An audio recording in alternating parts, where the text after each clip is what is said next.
우리가 정말 영원히 이 세상 끝날 때까지 불러야 되는 그러한 찬양이 되겠습니다.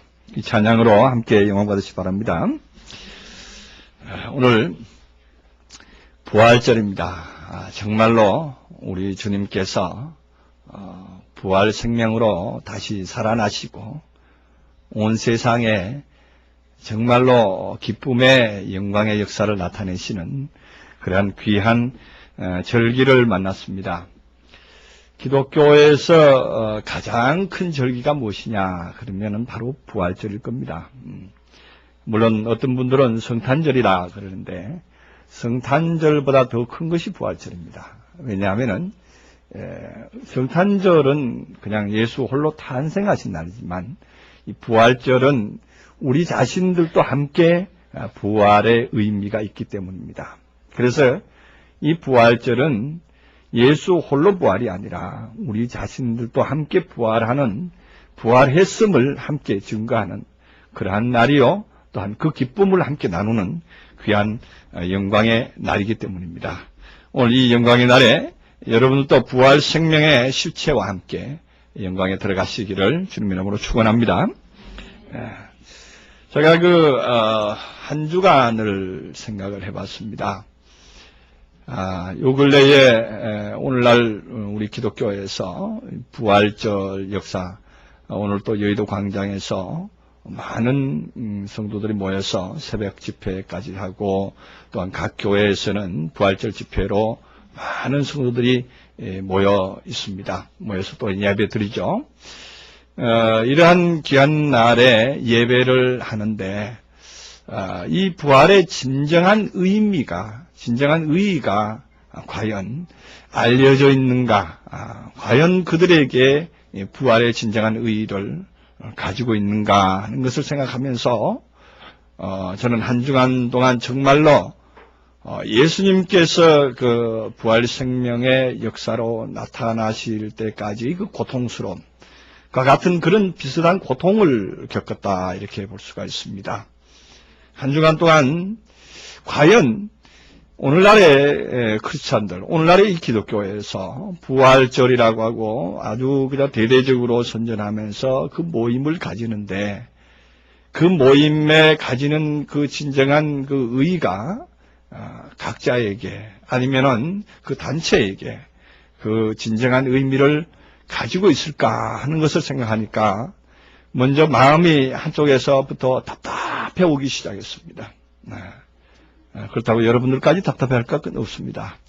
오늘은 부활의 날이니까 이 부활을 체험한 그 은혜의 역사를 감사하는 날이고 그 역사를 나타내는 날인데, 제가 오늘 이 말씀을 택하고 오늘 나사로의 부활을 말씀으로 증거하면서 왜 이 말씀을 증거하게 됐는가 하는 것은 바로 지난주 한 주간 동안 제가 마음으로 고심하면서 진정으로 부활절 메시지를 준비해야 되겠는데, 정말로 희망차고 아름답고 또 활기 있는 그러한 메시지가 우리 성도들에게는 필요하겠습니다. 그러나 그것을 일시적으로 여러분 부활했습니다, 여러분 기쁨에 참여합시다, 오늘 주님께서 부활하시니까 우리도 같이 기뻐합시다, 이렇게 말하는 것보다는 실질적인 부활의 의미를 알려줘서 실질적인 부활의 의미 속에서 함께 즐거워하는 것이 영원한 즐거움이 될 것 같더라고요.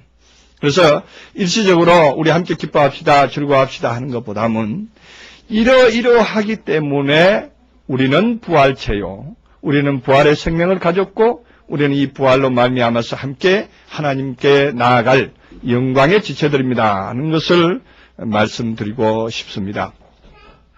오늘 이 본문에는 나사로가 나옵니다. 나사로가 나오는데 이 나사로의 부활 체험을 보면은 참으로 신기하기 짝이 없습니다.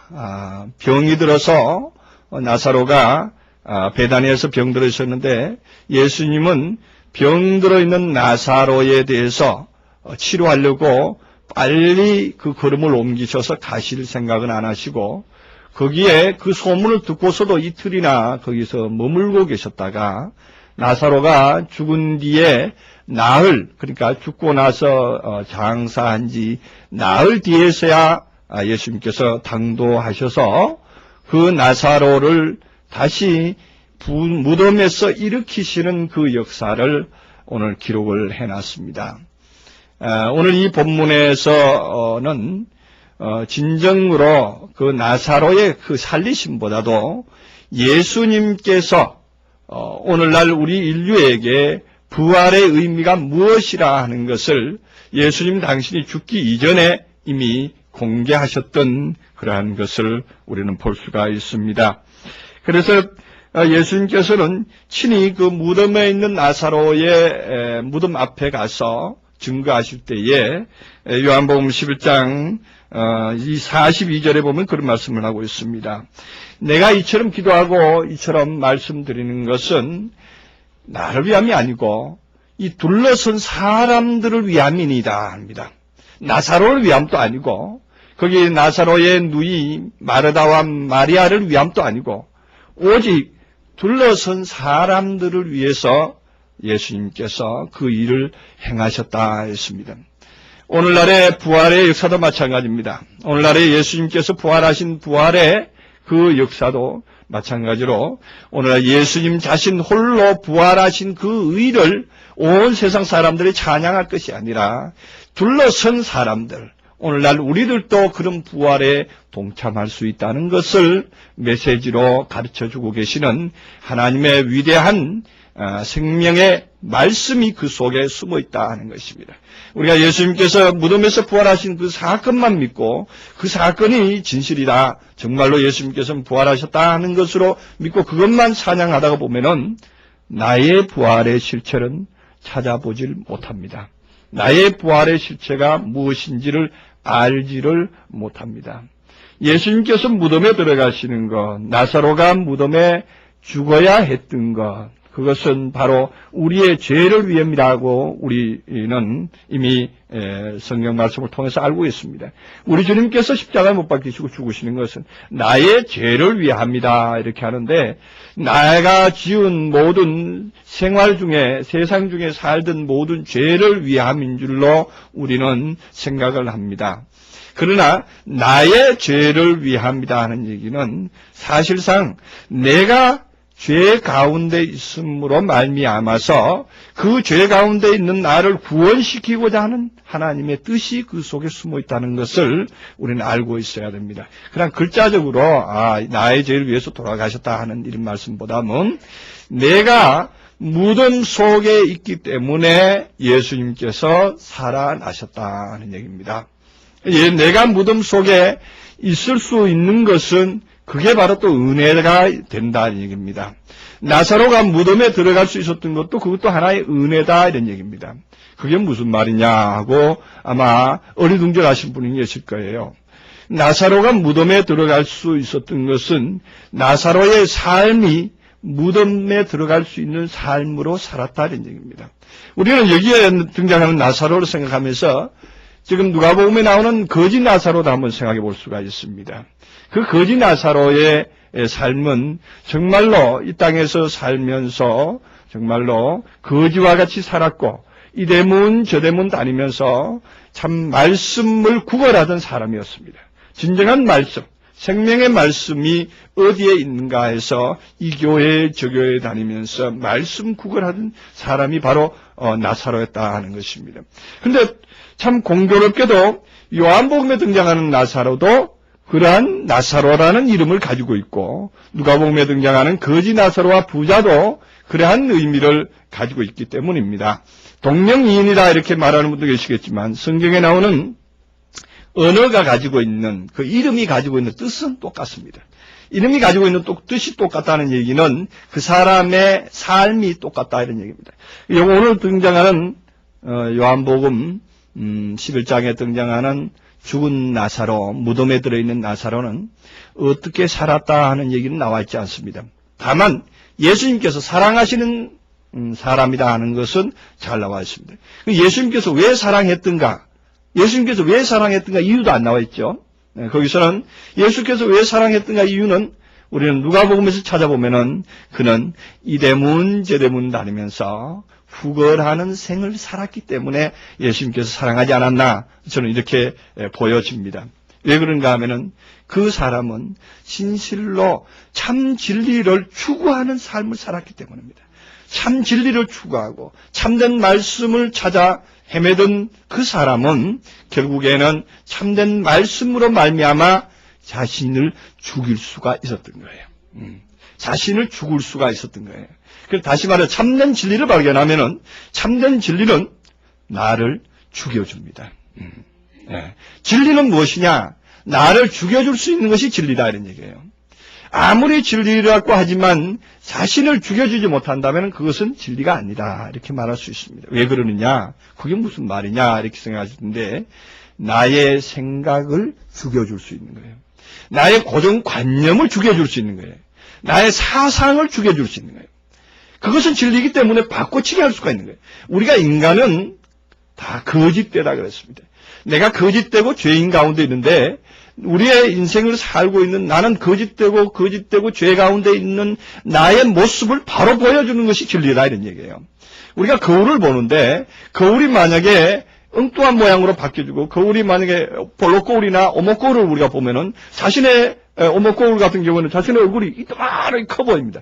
오목거울을 보면은 자신이 조그맣게 보이고 엉뚱한 부분 어떤 부분은 작게 보이고 어떤 큰 부분으로 보입니다. 만약에 진리가 그렇다 하면은 어떤 부분은 커다랗게 보이고 어떤 부분은 작게 보여서 무엇이 진리고 무엇이 참이고 거짓인지를 분간하지 못할 겁니다. 그러나 참된 진리는 우리에게 우리의 모습을 그대로 보여주는 것이 거울이다 그럽니다. 그래서 말씀이 거울이다 그럽니다. 그러니까 이 말씀을 찾은 사람은 죽어지는 거예요. 이 말씀을 찾은 사람은 이제 완전히 자신에게 있는 것이 거짓이었고 이제 들어오는 말씀이 진리구나 하는 것을 이제 깨닫게 되니까 이것이 정말로 귀하구나 하는 것을 깨닫게 되니까 바꿔치기 하는 거예요. 이 바꿔치기 하는 것이 뭐냐 하면은 성경에는 죽었다, 사상이 죽었다, 생각이 바뀌었다, 깨달았다 이렇게 표현하는 겁니다. 회개했다는 말도 그런 표현이거든요. 내가 이런 길로 가고 있다가 이쪽으로 방향을 바꿨다 이런 얘기가 또한 회개의 말씀이기도 합니다. 오늘 이 본문에 등장하는 나사로가 제가 아까 서두에 말씀드렸습니다마는 나사로가 병들었다는 소문을 듣고서 예수님께서 거기 이틀도 유하시고 그 다음에 막상 예수님께서 나사로를 만나러 오늘 17절에는 나사로를 만나러 이제 갑니다. 갔는데 병도하자마자 이미 무덤에 있은지 나으리다 이렇게 말을 하고 있습니다. 아니 예수님께서 이틀 있다가 왔는데 어떻게 여기 나으릴까? 여러분 이상하지 않습니까? 분명히 이틀 더 있다가 왔는데 이게 오니까 나흘이 돼버렸어요. 이게 비밀이에요. 성경 속에 숨어있는 하나님의 비밀이라는 얘기입니다. 하나님께서는 성경 속에 축자 영감으로 하나님의 비밀을 숨겨두셨다는 것입니다.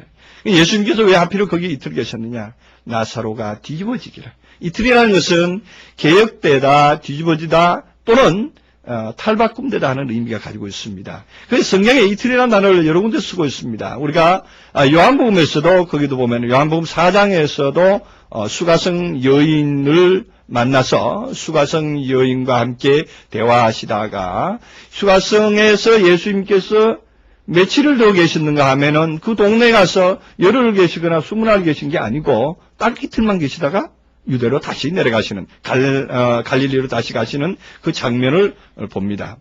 왜 거기는 예수님께서 이틀만 계셨을까 하는 것들 우리가 또 한번 생각해 볼 수 있고 예수님께서 나사로가 병들었다는 소문을 듣고도 왜 그냥 바로 옮기지 않으시고 이틀 동안 기다리셨을까 하는 것도 생각을 해볼 만합니다. 다시 말해서 나사로가 완전히 죽고 거듭나지 탈바꿈되는 시간을 기다리셨던 거예요. 그래서 와보니까 나사로는 이미 죽은 지 나흘이 됐어요. 야, 참말로 이상한 일이죠. 이 나흘이라는 것은 바로 자신이 죽는 시간이거든요. 그래서 이스라엘 백성들이 애굽에서 혈기왕성하고 자기의 고집과 자기의 수단과 방법이 굉장히 많은 가운데 있었기 때문에 그들은 40년을 걸렸습니다. 죽는 시간이 40년 걸렸던 거예요. 40년 동안이나 무엇이 죽었는가? 이스라엘 백성들은 애굽에서 나온 모든 족속들은 광야에서 다 죽었더라. 이렇게 성경은 나오고 있습니다. 그러니까 애굽에서 가지고 있던 모든 자기의 관념과 자기의 모든 습성과 자기의 잘못된 이념들이 광야 메마른 땅에 하나님의 빛을 비추고 하나님의 만나를 먹고 나니까 다 죽을 수가 있었던 것입니다. 그래서 자기들의 사상을 죽이는 시간은 바로 40년이 필요한 것입니다. 그래서 예수님께서도 40일 동안 금식을 하셨고 또한 예수님께서는 더 의미 있는 말씀을 하셨는데 요한복음 4장에 가서는 수가성 여인을 구원하시고 그 구원하신 이후에 제자들이 먹을 것을 갖고 왔고 또 제자들과 함께 있는 동안에 예수님께서는 제자들에게 말씀을 하십니다. 너희 생각에는 너희들은 넉 달이 지나야 추수할 때가 이른다 하지만 눈을 들어 밭을 봐라 이미 추수하게 되었느니라 이렇게 말합니다. 그 다시 말하면 제자들의 관념이나 모든 말씀으로서는 넉 달이라는 것이 4라는 숫자가 있어야만이 열매를 맺는다 이런 얘기입니다. 열매를 맺는다. 추수를 하려면 넉 달이 분명히 지나야 된다는 겁니다. 다시 말하면 나사로도 역시 넉 달이 지나야만이 나흘이 지나야만이 그는 열매로 올라올 수 있기 때문에 예수님께서는 4라는 숫자의 의미를 많이 두신 것을 볼 수가 있습니다. 예수님께서는 왜 하필이면은 50일도 금식하실 수가 있었고, 예수님은 하나님의 생명을 가지신 분이 이왕이면 기네스북에 올라가게 한 200일이나 한 300일 정도 금식하시지 왜 40일만 금식하셨을까 하는 것도 생각을 해볼 만합니다.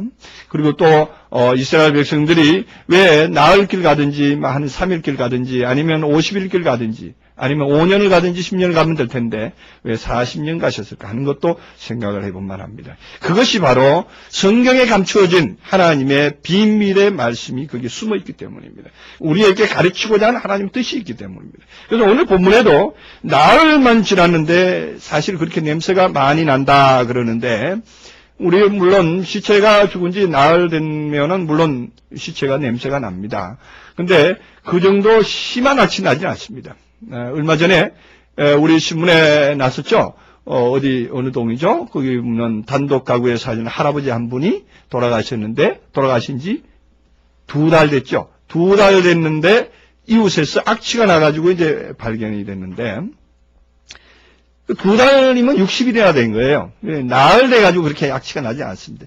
왜냐? 영적으로 나흘이 되면 악취가 납니다. 누가 보니까 악취예요. 유대인들이 볼 때는 악취입니다. 근데 생명을 가진 사람들이 보면 향기가 난다 이거예요. 네. 그게 누가 든 냄새를 맡느냐에 따라서 악취로 보이기도 하고 생명의 향기로 보이기도 하는 것입니다. 오늘 지금 나사로의 비유는 그러한 의미를 가지고 있기 때문입니다. 그래서 오늘날 우리가 진실로 부활이라 하는 이 말씀을 증거할 때는 무엇을 전제로 해야 되느냐?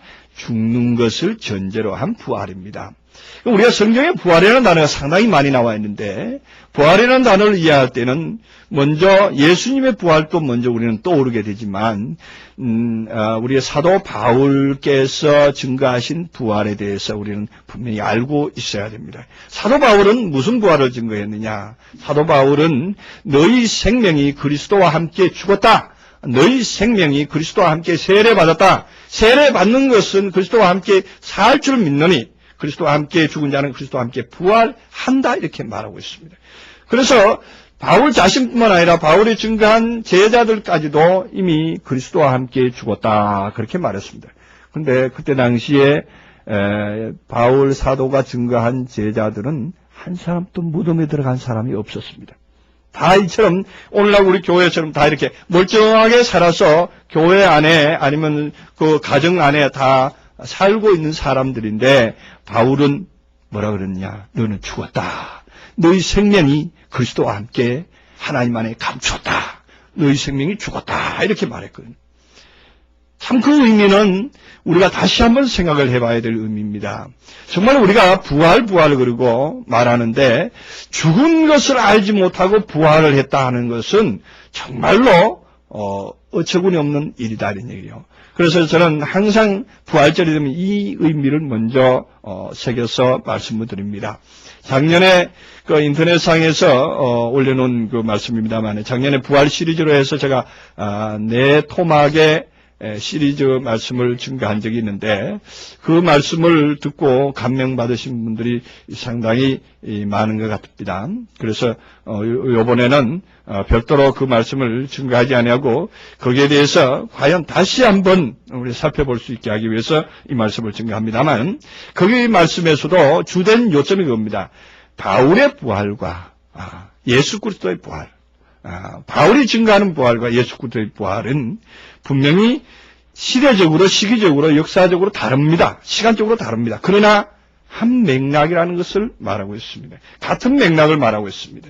그럼 예수 그리스도의 부활과 나사로의 부활은 다른 것이냐 같은 것이냐 하면은 우리가 오늘날 영적인 의미로 본다면 같은 것이다 이런 얘기입니다. 그럼 같은 맥락에서 부활을 다 설명을 하고 있는데 오늘날 우리들이 감사하고 하나님께 기도하는 것은 어느 부활만 말하느냐 하면은 예수님이 사셨네.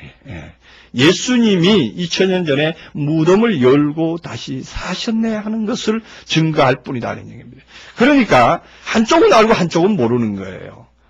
부활은 알기는 아는데 부활이 좋다 하는 건 알고 귀하다 하는 건 아는데 한쪽 부분에 있는 부활은 아는데 한쪽 부분에 있는 부활은 모른다는 얘기입니다. 다시 말하면 오늘 말하는 요한복음에 나오는 나사로의 부활도 우리는 새까맣게 잊어버리고 있고 또 어디서 사도 바울이 증거하는 너희가 그리스도 안에서 부활했다 하는 것 이것을 잊어버리게 된다 이런 얘기입니다. 그런데 이 부활이라는 것은 가장 우선시돼야 되고 가장 먼저 생각해야 될 것은 죽음이라는 것을 전제로 한 부활이라는 것입니다.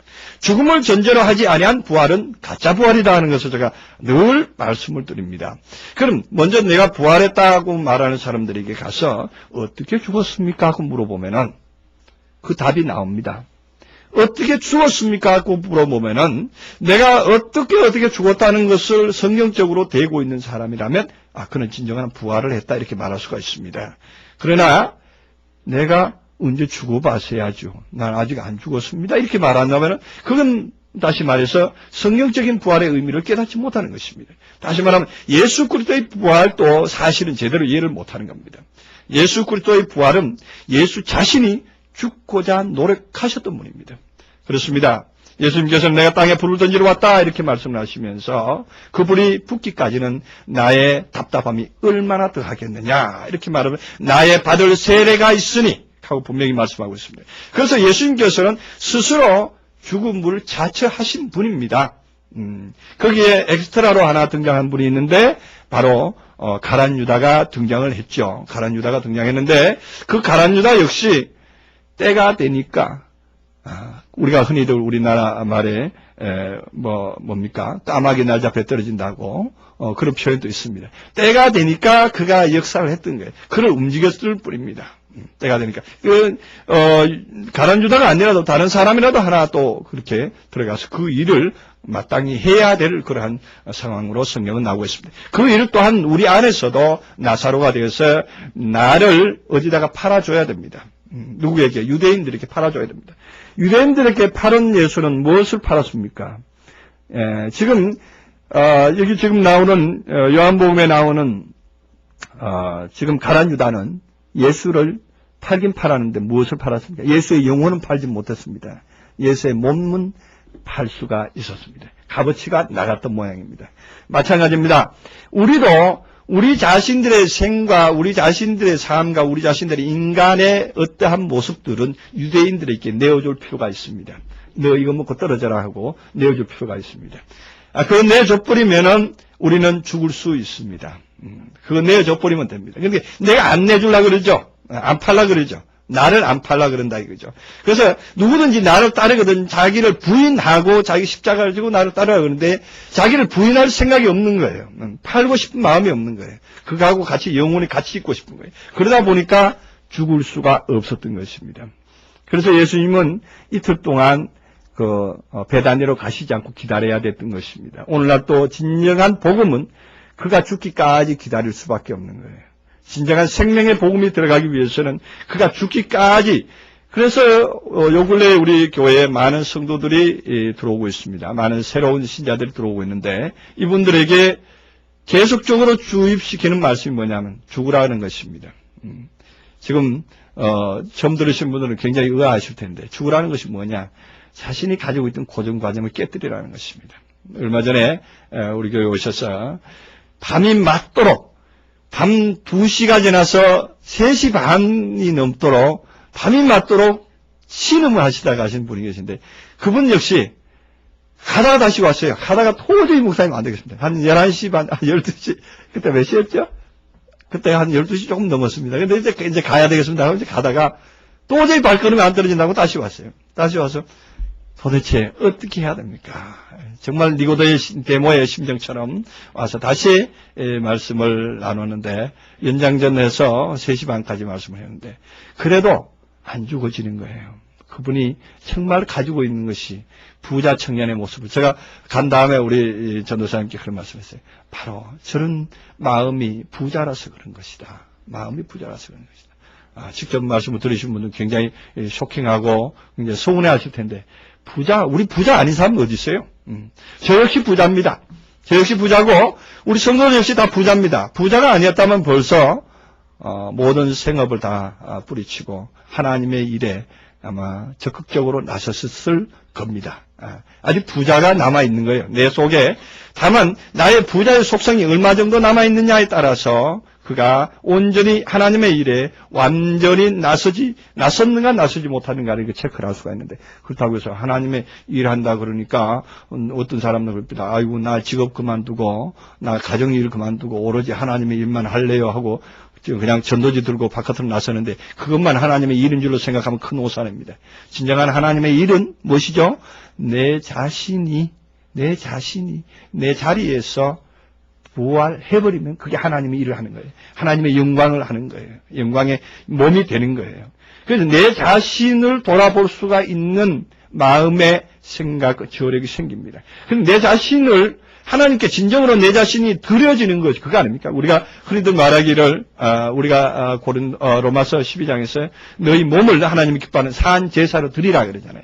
그 하나님이 기뻐하는 사한 제사로 드려버리면은 결과적으로 나는 어디로 들어가야 가는 겁니까? 원칙으로 하면 이스라엘 백성들이 사한 제사로 드릴 때는 그야말로 양이나 소를 제단에 완전히 불태워버린 것입니다. 완전히 불태워버리면 나는 없는 것입니다. 그럼 나를 부인할 수 있는 겁니다. 나를 부인하는 것이 뭐냐? 죽음이다 이거죠. 나를 부인하는 것은 내가 육적인 차원에서 보다면 죽었습니다. 없습니다. 나의 생각이 없고 사상이 없고 자기를 완전히 부인한 상태가 된 것은 이제 부활만 남아있는 것입니다. 살아서 새로운 삶만 남아있는 거예요. 그러니까 오늘날 우리들에게 무엇이 하나님께서 주시는 은혜인가? 오늘날 우리들에게 부활 생명으로 주신 그 하나님의 축복은 무엇이냐? 오늘 이 자리에서 우리에게 주시는 것은 바로 우리가 이 부활 생명을 보고 있다 하는 것입니다. 완전한 부활의 역사에 생명의 역사에 동참했으며 이미 이 부활 생명의 역사로 이미 나아가고 있다는 것입니다. 다만 우리가 날마다 죽노라고 하는 사도 바울의 표현을 우리는 빌려서 우리는 돌아보게 됩니다. 나의 사상이 날마다 말씀 가운데서 그 말씀으로 바꿔지는 일은 있는데 한 번 부활이라는 것은 우리는 이렇게 다 있는 것입니다. 다시 말해서 오늘 우리 교회 안에 다 들어오셔서 우리 말씀을 들을 수 있고 말씀이 진리이다고 고백할 수 있다는 것은 여러분들이 지금 현재에서 내가 얼마만큼 죽었는가 하는 지금 이 자리에서 딱 눈 감고 하면 1분만 생각하면 내가 얼마만큼 죽었다는 걸 생각할 겁니다. 왜냐? 여러분들이 알고 있던 기독교와 여러분들이 알고 있던 일반적인 신앙관에서 얼마만큼 멀리 떠나 있는가를 여러분들이 나름대로 잣대질을 한번 해보시기 바랍니다. 어떤 분은 너무 멀리 떨어져 있어서 지금 예수님께서 그 배를 몰고 어디 갈릴리 바닷가에서부터 시작해서 갈릴리 저 한가운데로까지 가 계시는 그러한 장면을 연상하실 수도 있겠습니다. 어떤 분은 그렇게 말했습니다.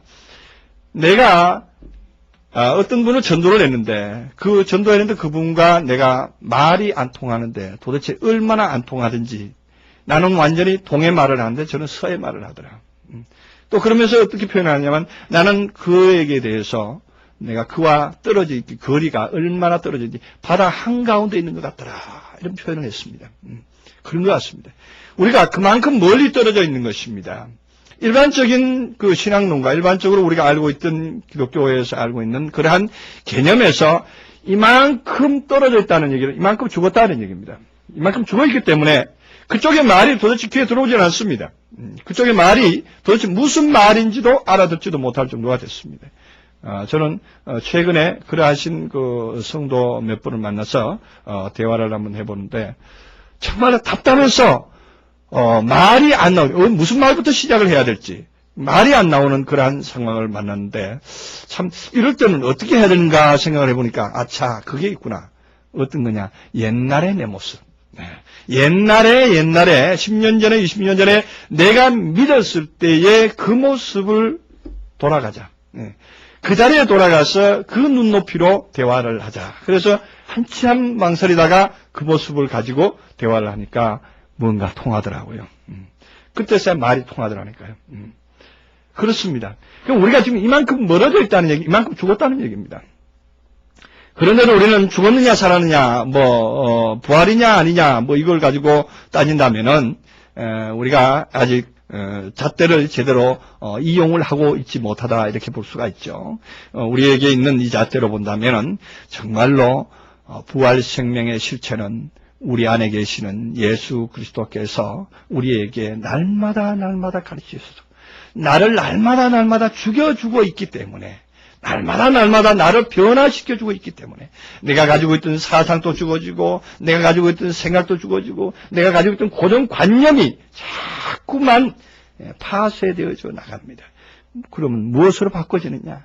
예수 그리스도의 생명으로 바꿔집니다. 예수 그리스도의 참 생명의 의로 바꿔지는 것을 볼 수가 있습니다. 그래서 오늘 본문에 주보 뒷면에 보시면은 가운데 부분에 원어 번역을 통해서 25절만 검색을 해서 색인을 해놓은 구절이 있습니다. 거기에 보면은 25절에서 우리가 한글 개역 성경을 읽으면 예수께서 가라사대 나는 부활의 생명이니 나를 믿는 자는 죽어도 살겠고 무릇 살아서 믿는 자는 영원히 죽지 아니하리니 하고 말씀을 하고 있습니다. 근데 이 부분에서 우리가 분명히 짚고 넘어가고 분명히 알아야 될 부분이 있어서 원어를 한 구절 우리가 표현을 해놨습니다. 거기 보면 원어 번역을 보면 예수께서 그녀에게 말씀하시기를 나는 부활과 생명으로 존재한다. 나 안으로 믿는 자는 만약 죽어 있다면 살아날 것이다. 이렇게 말했던 것입니다. 예수님께서 지금 나사로의 죽음을 통해서 나사로의 죽음으로 말미암아 마리아와 마르다뿐만 아니라 모든 유대인들이 함께 합동으로 울고 불고 난리가 났는데 예수님께서는 마르다에게 말씀을 합니다. 나는 부활이고 또한 생명이다. 부활이고 생명으로 존재한다. 그리고 내 안으로 믿는 자는 만약 죽어 있다면 살아날 것이다. 만약에 죽어 있다면 살아날 것이다. 다시 말하면 만약에 죽지 않은 사람이 있다 이런 얘기예요. 어떻게 하니까 내 안으로 믿는데 그러느냐. 예수 안으로 믿는 자라면 다 죽을 수 있는데 예수 안으로 믿지 않기 때문에 우리는 죽지 못합니다. 다시 말해서 예수 그리스도를 믿기는 믿는데 예수 그리스도를 밖에서 믿는 사람과 예수 그리스도 안에서 믿는 사람이 있다는 것입니다. 그리고 오늘 본문에 보면은 에이스라는 전치사를 분명히 쓰고 있습니다. 밑에 줄에 보면은 호 피스테온 에이스 에메 켄 아포렌의 제세 타이하고 말하고 있습니다. 에이스 에메라고 말하고 있는 나의 안으로 이런 얘기입니다. 나 안으로 에이스라는 단어를 쓰고 있습니다. 그래서 나의 안으로 믿는 내 안으로 믿는 믿음을 가진 사람은 죽을 수 있다 이런 얘기입니다. 왜냐? 이때까지는 나 밖으로 믿었기 때문에 안 죽지만 예수 안으로 들어가면 예수는 뭐 하시는 분인데? 예수는 나를 죽이시는 분이다 이런 얘기예요. 진정한 예수님은 나의 생각을 죽여주시는 분입니다. 나의 사상을 죽여주시는 분입니다. 나의 고정관념을 죽여주시는 분입니다. 내가 이 관념, 이 세상, 이 모습 이대로는 하늘나라에 갈 수가 없습니다. 결코 갈 수가 없습니다. 결코 죽지 아니하고는 살아나지 못합니다. 그래서 내가 죽어져야 되기 때문에 예수께서 오셨다 이런 얘기예요. 예수님의 부활 생명은 바로 그겁니다. 예수님께서 우리에게 오시는 그 부활 생명의 의미는 나를 죽여주는 분이다 하는 것을 우리는 항상 알고 있어야 됩니다. 그분이 아니면 나는 죽지 않습니다. 그분이 위대하고 그분이 아름답고 그분이 능력이 있는 분이기 때문에 그분을 내가 믿는다 하는 것은 내가 가지고 있던 것은 내가 무능하고 힘없고 어리석고 비천하고 사상적으로 뒤져 있다는 것을 깨닫게 되는 것입니다. 왜 그러느냐? 상대적으로 예수님이 위대하기 때문입니다. 상대적으로 예수님의 생명이 온전하기 때문입니다. 그리고 예수님의 생명은 진리이기 때문입니다. 그러니까 진리를 발견하게 되면 나의 모순이 드러날 수밖에 없는 것입니다. 그런데 진리를 발견했다는 분들도 끝까지 나의 모순을 발견하지 못하고 내 모습 이대로 주 받으시옵소서 하고 찬양하고 있다는 얘기죠. 그 찬양 우리는 부르지 않았으면 좋겠습니다. 그런데 그 가락은 괜찮죠. 다른 가사로 붙입시다. 가사를 다른 가사로 붙여서 나 변한 이 모습 주 받으시옵소서. 바꾸면 어떻겠습니까? 네. 그게 아멘이 되죠. 내 모습 이대로는 주 안 받습니다. 내가 거짓골 하고 있고, 내가 거짓말쟁이고, 내가 못난 모습이 있다면 우리 주님은 받지 않으십니다. 우리 주님께서는 변화된 예수. 그래서 예수님께서 제일 즐거워하시는 음식 여러분들 알고 있죠? 구운 생선. 펄떡펄떡 뛰어다니는 생선은 우리 주님이 못 잡수셔. 우리가 생선회를 잘 드시는 분들 계시는데 생선회 예수님은 안 잡수신 것 같더라고요. 왜 그러냐? 자기 고집이 살아있어. 자기 의가 살아있어. 그거 먹으면 예수님도 자칫하면 체할 것 같으니까 못 드시는 거예요. 분명히 예수님은 구워서 드시는 거예요. 그래서 우리가 구운 생선이 되고 우리 자신이 완전히 자신의 생각과 사상이 말씀으로 불태워버린 그 상태가 됐을 때 우리 주님께서는 받으신다는 얘기입니다. 그래서 우리 주님께서 그걸 받으시는데 그것은 왜 어떻게 해서 받을 수가 있느냐? 예수 안으로 믿었기 때문에 그 가능한 것입니다. 예수 밖으로 믿는 것과 예수 안으로 믿는 것을 예를 들어서 잠깐 보충 설명을 한다면 우리가 예수님을 밖으로 믿는 것은 어떤 것이냐? 예수님은 2000년 전에 오셔서 예수님께서는 우리 죄를 위해서 피 흘려주시고 십자가 못 박히시고 그는 돌아가셨다가 부활하셨어. 그거를 철두철미하게 믿고 있는 겁니다. 믿어야 되죠, 당연히. 그러나 어렸을 때는 그것이 믿음의 목표가 됩니다. 어렸을 때는 우리가 그것을 믿음으로 가지고 출발을 합니다. 그러나 장성한 자가 되어서도 그것을 붙잡고 있으면 어떻게 됩니까? 예수님께서는 가르치신 말씀은 그것은 너에게 나타날 하나의 징표니라 이겁니다. 너에게도 앞으로 나타날 하나의 징표를 내가 예표를 보였을 뿐인데 그거 잡고 있으면 어떡하냐. 마치 미국에 가 있는 남편에게 어떤 이는 실화라고 합니다. 미국에 가 있는 어떤 그 남편이 있었는데 신혼부부가 신혼살림하다가 남편이 이제 미국에 직업으로 인해서 미국에 가 계시는데 가시면서 이제 사진을 한 장 주고 갔단 말이죠. 사진을 한 장 주고 갔는데 그 사진을 맨날 들여다보고 기뻐하고 그 사모하고 있다가 진짜 그 남편이 왔는데 그 남편을 알아보지 못하는 거예요. 알아보지 못하고 끝까지 사진만 좋아하고 그 사진만 보고 사모하고 추앙하고 그 사진만 보고 이 사진의 모습을 세월이 지나고 나니까 남편이 늙어가지고 왔단 말이에요. 그러니까 그 모습이 아닌 거예요. 그래서 그 모습을 잊어버린 상태로 그 모습만 가지고 끝까지 사진에 있는 모습만 가지고 진정한 모습인 줄로 착각하고 있는 것이 오늘날의 신앙이라는 겁니다. 그래서 우리가 예수 그리스도가 진정한 예수 그리스도가 내 안에서 성취되고 내 안에서 이루어지고 있는데도 이 진정한 이루어지는 그 예수를 발견하려고 그러지 아니하고 아직 2000년 전에 왔다 가신 그분 가시 멸관 쓰며 얼마나 아프셨을까. 그분 옆구리에 창 찌르실 때 얼마나 고통하셨을까. 이런 생각에서 눈물 콧물 흘릴 때가 있습니다. 물론 저 역시도 그럴 때가 있었습니다. 물론 저 역시도 그러한 과정이 있었습니다. 그러나 그 과정을 거치고 나가면 우리가 어렸을 때는 다 사춘기 시절을 맞고 어렸을 때는 깨닫는 것이 어린아이와 같다 그랬습니다. 그리고 장성한 자가 되면은 그 일이 하나의 사건이 나의 사건으로 바꿔지면서 내 안에서 성취되면서 내가 죽는 것이 무엇이라는 걸 깨닫게 됩니다. 예수님께서 무덤으로 참 그야말로 자진해서 발걸음을 옮기셔서 죽으셨던 것 같이 그래 나도 이제 죽어야지. 무엇으로? 어떻게 죽어야 되느냐? 나도 이제 은30에 팔려야지. 누가 나 좀 팔아주는 사람 없나 찾아다니시기 바랍니다. 팔아줄 사람을 만나시기 바랍니다. 나를 팔아줄 사람. 그래서 나를 팔아줄 사람을 만나면은 얼른 나를 맡길 필요도 있습니다. 너 일을 빨리 행하라고. 빨리 맡길 필요가 있습니다. 그래서 떡도 하나 주고, 그죠?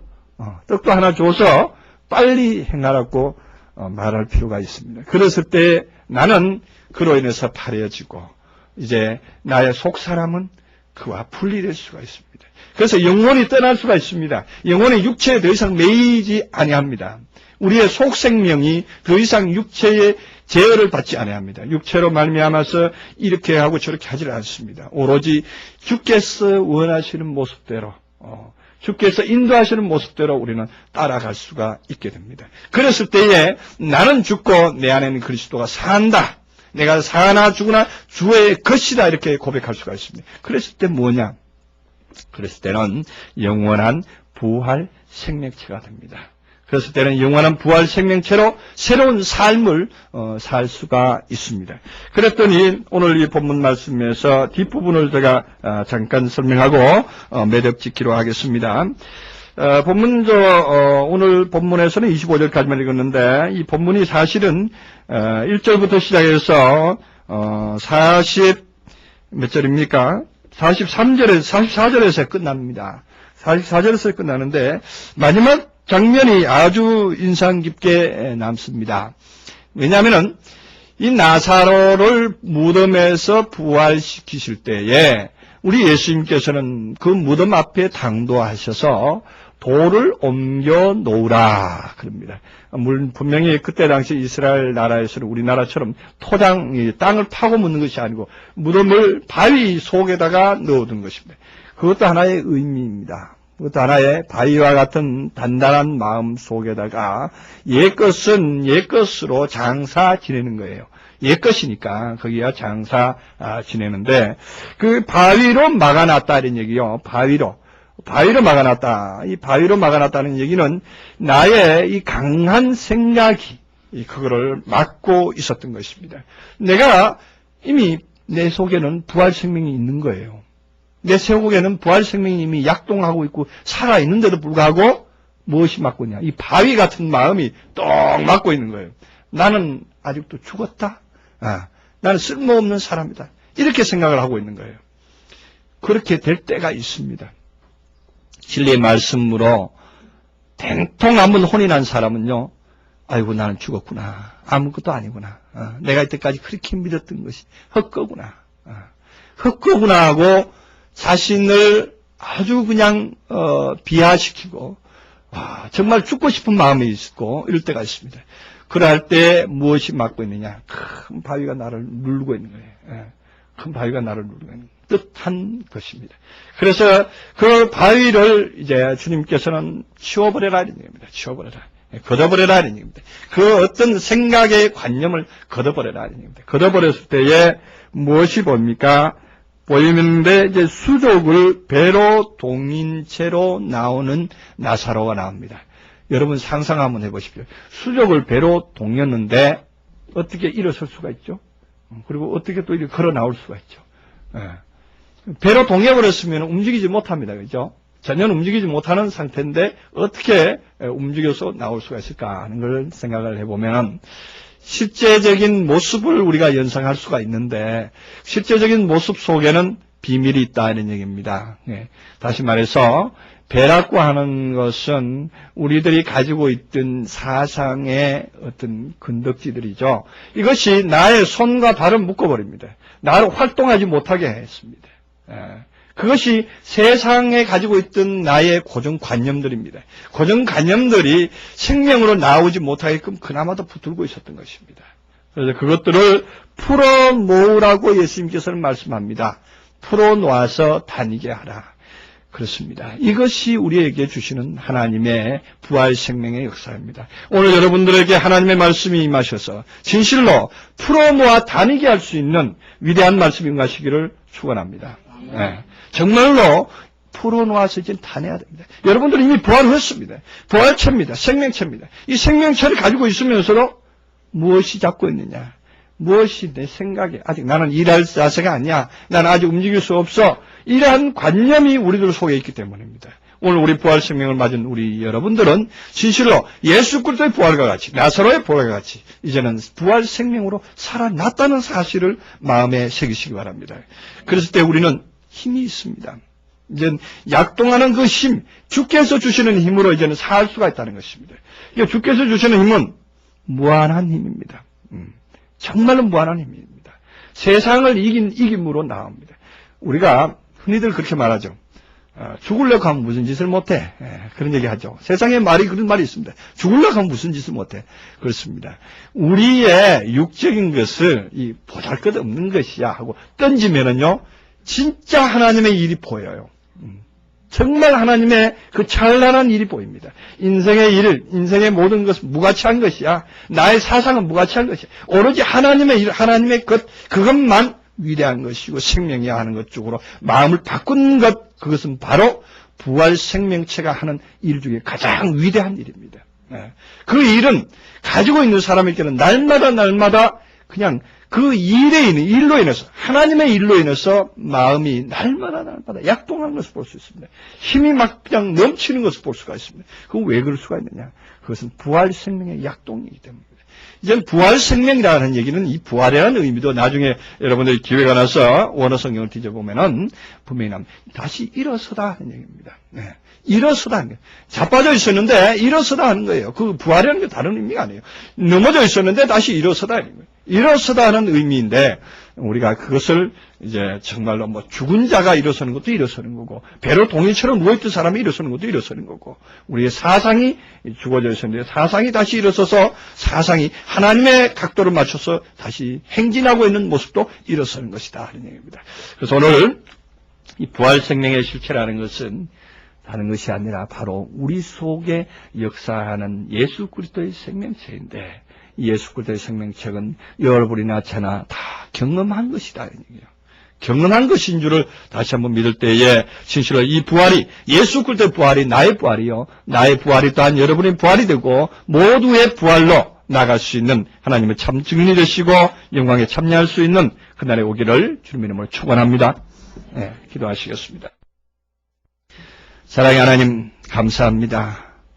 오늘 이 위대한 날, 하나님의 축복의 날에 이 부활의 메시지로 우리 하나님께 영광 돌리게 하신 하나님, 우리 모든 성도들이 진실로 하나님의 부활의 생명에 참여했음을 감사드립니다. 우리가 이 귀한 하나님